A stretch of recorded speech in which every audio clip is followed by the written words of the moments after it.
We're going to be taking a look at some active reading strategies that you should be employing as you read, so that you can be sure to be getting the most out of each and every single time that you read.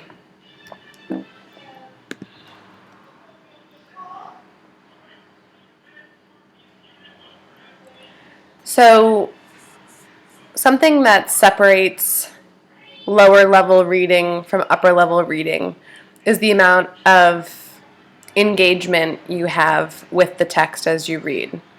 So in younger grades, typically we focus on just what is being said on the page, and we try to think about comprehension of the material and, as mentioned, whatever is going on in the story. However, when we get to the upper grades, and particularly in 7th grade, we need to make sure that we are actively thinking and engaging with the text rather than just sitting back and passively reading.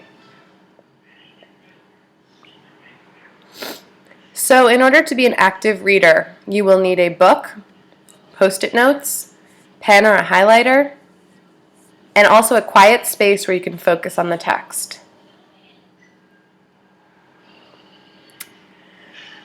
So active reading is a reading strategy where you read a section of the text, pause, gather your thoughts, and respond.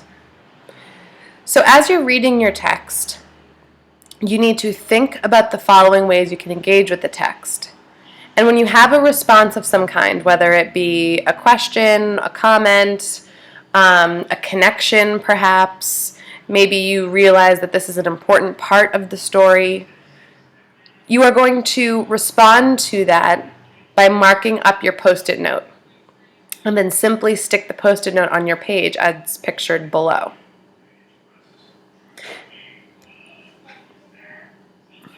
So readers, think marks.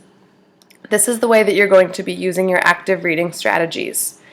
As you have your responses, you will be using your Post-it notes, writing down your ideas, and sticking them right on the page. But these are some good ideas about what you should be thinking about. You know, trying to consider what are the ways in which I could be responding to this text.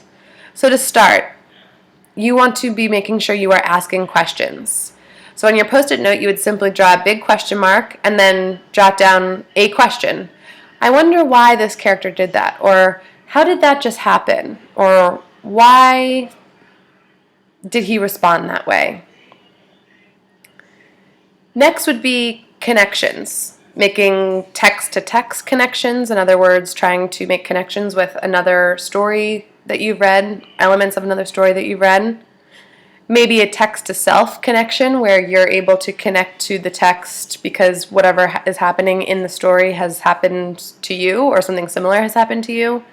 And then a text-to-world connection, which would mean something that has occurred somewhere in the world is also occurring in the text that you are reading.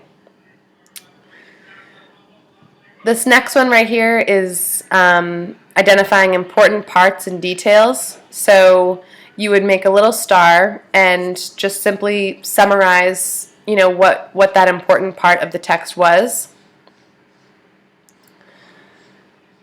Making an inference. Whenever we infer something,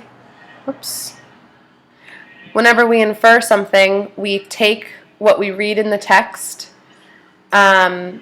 take what you know about that part of the story or about that character, and then you basically use those two things to make an educated guess about something that's going to happen or something that maybe the reason why something is happening. So inferring is something that's really important to do as well. Moving down here, something I like to call drawing a quick pick to help visualize a scene. You can just simply take 1 or 2 minutes, draw little stick figures, and draw the little picture to help visualize. LOL can simply just be a funny part or a part that made you laugh. OMG is a personal reaction to an event in the story, or a personal reaction, to a way that a character responds to something, or something maybe surprising or suspenseful. Again, you would write down your think mark and then just jot down your thoughts. Jot down, this was so surprising because, and so on and so forth. And then finally, the last think mark that I want to go over is an important quotation. So you could draw something that looks like a speech bubble and simply explain what the quotation is, and then explain why you think that quotation is important to understanding the text. I want you guys on your pieces of paper to jot down why you think it's important to be active readers, and how you think that this strategy is going to help you with your reading moving forward.